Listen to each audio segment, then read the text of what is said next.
All right, hey guys. So didn't work pretty well. There we go. So I'm going to be doing a lot more videos on nutrition stuff that we can use and help each and every day. So today we're going to be talking about the hierarchy of importance when it comes to nutrition coaching. Someone seriously drilling.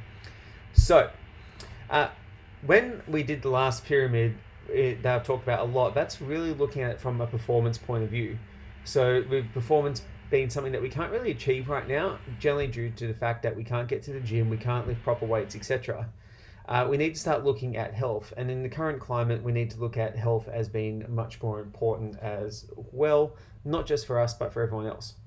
So this pyramid here is from Renaissance Periodization. It's a diet and health pyramid, and I found it to be particularly useful for these kind of situations, and I'm going to be talking about this today. So as we can see, it's a little bit different to the last one. The last pyramid was calorie balance, macronutrients amounts, nutrient timing, food composition, and supplements. This one, still calorie balance is the most important thing, then food composition, then macros, then nutrient timing, hydration, and then finally supplements. So we're going to go through each of these in a little bit of detail. So energy balance is still the most important thing that we can look at here in this pyramid. It's going to help dictate our body composition changes, which is still something that we can still focus on. If we reduce our body fat levels even by 10%, if we are overweight, we're going to increase our health by a significant portion, improve our immune function, get rid of the response of some nasty immune factors like tumor necrosis factor alpha, interleukin-6, all things which actually make us more susceptible to infection. So this is something that a lot of people won't talk about. Basically, being closer to a normal body weight is healthier in pretty much all situations there. So the things that we need to be considerate of when we're building our nutrition plan is our energy balance will be affected by these three things. The first one will be our who does this on it these days, honestly? Our non-exercise activity thermogenesis is our activity over the course of a day. It is going to be reduced. If we're all at home all the time, we're going to be doing a lot less work. My steps, for example, are normally like about nearly close to 7,000 today, and by this point in the day they're at 1,100. Now I haven't had my phone on me the whole time, which is quite nice. I've gone and done sprints this morning, but regardless, my non-exercise activity thermogenesis is going to be lower. So that's something that we need to look at with our nutrition plans. Next one is the thermic effect of food. This is the energy cost of digestion of the foods we consume. This is why I'm going to recommend people have higher amounts of protein in this current time. Protein also fuels the immune system, but it also has a higher thermic effect. So for every gram of protein you intake, you burn a few more calories as compared to carbohydrates and or fats. And exercise expenditure is the amount of energy we spent daily doing training and other structured physical activity. This is going to decrease as well. So what we need to look at is how we can use food composition as a way to get more food into us that's going to be better for us and also allow us to eat more food while keeping our calorie intake a little bit lower. So vegetables and fruits are going to be the most important part of the diet. Antioxidants, phytonutrients, vitamins, minerals, electrolytes, etc. All these things which are really important for health are present in vegetables and fruits. The other things are the amount of calories in them are negligible in a lot of cases. So targets for people to get, this may sound crazy, but having about 800 grams a day worth of vegetable matter, this can include potatoes and pumpkin and stuff like that as well, and 300 grams a day of fruit is a really, really good target to hit. Now 300 grams of fruit is not much. It's like 2 apples, an apple, banana, peach, an apple, like whatever kind of derivation that you want. 800 grams of vegetables isn't that much if we're eating it with each and every meal. Okay, so if we're at home now, there's no reason why we can't have some veggies at breakfast. There's no reason why we can't have a bigger meal with a higher amount of veggies. So for my food today, for example, breakfast was protein shake, oats, some yogurt, and a coffee. So I addressed all the lean protein sources. I addressed whole grains. I didn't really have too many fats with this breakfast. Yogurt was lean. It was a high protein yogurt. So for my next meal, which will be, I think, my Muscle Chef meal, which is nice and easy, I'm going to steam about half a kilo of veggies to go with that as well. It's going to help increase my vegetable intake for the day. It's going to increase my phytonutrient content for the day. And then I'll probably have an apple as a snack at some point and another piece of fruit when I do my next workout. Very easy to do this time because it's easier to prep food. Next one is lean protein sources, meat, dairy, or vegan. Any of those options work quite well. The leaner, generally the better. Current climate, immune system health is very important. We need to make sure that we get a high enough amount of protein in our diet.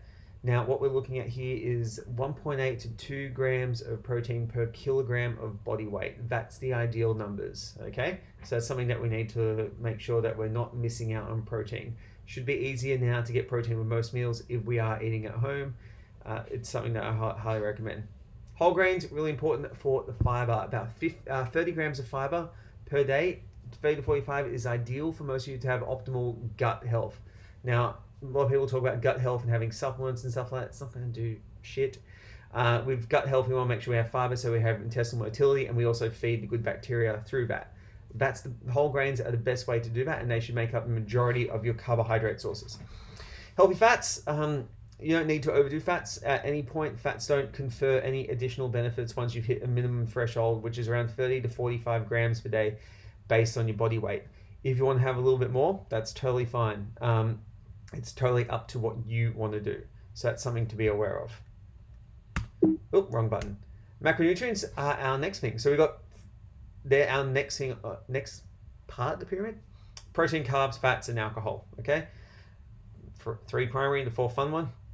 So priority is kind of similar to what I talked about in the food composition pyramid. We want to look at protein being the most important thing, carbohydrates or fats last. Alcohol, I will talk about how to put it into our diet because I'm going to be realistic.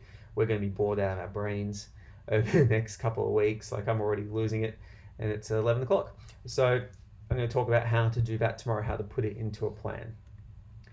Nutrient timing. Now, nutrient timing is basically when we eat our food, small amount for results for performance. For health, there are some benefits in showing when you're having consistency in your approach each day. So at the moment, we've got an opportunity where we can actually put a little bit more consistency in there. And since we've reduced our meat and we're reducing our exercise expenditure each day, we can take advantage of some of the other things. So timing wise, you can put some carbs a little bit more around when you want to do your training.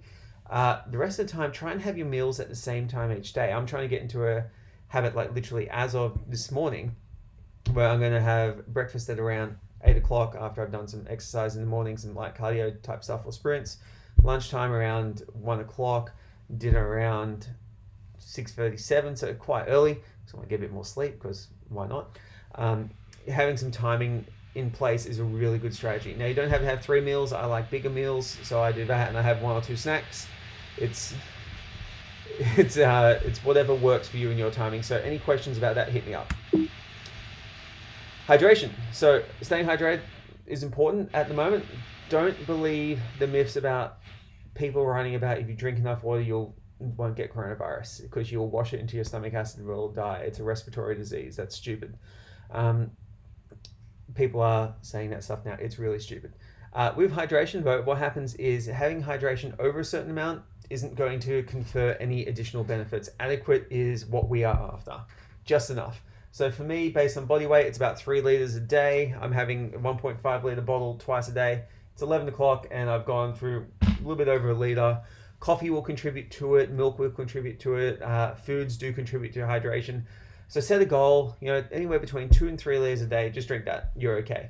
And any additional fluids, coffee, tea, etc., that you drink besides alcohol will contribute to that unless you're having espresso shots of coffee. If you're having like a long black or like a latte or whatever it is with milk, it will contribute.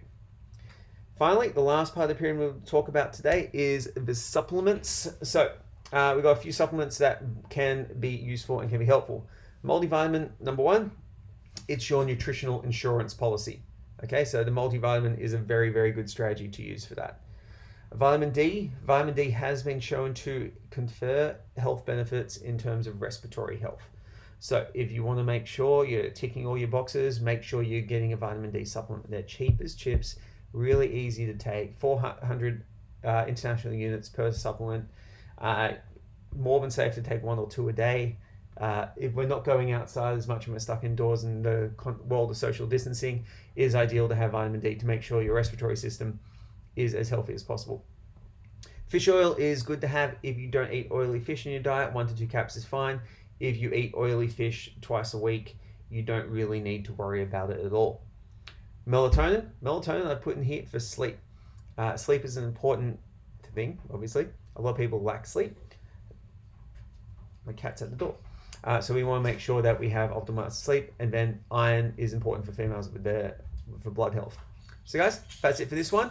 Any questions, let me know, and I'll see you tomorrow.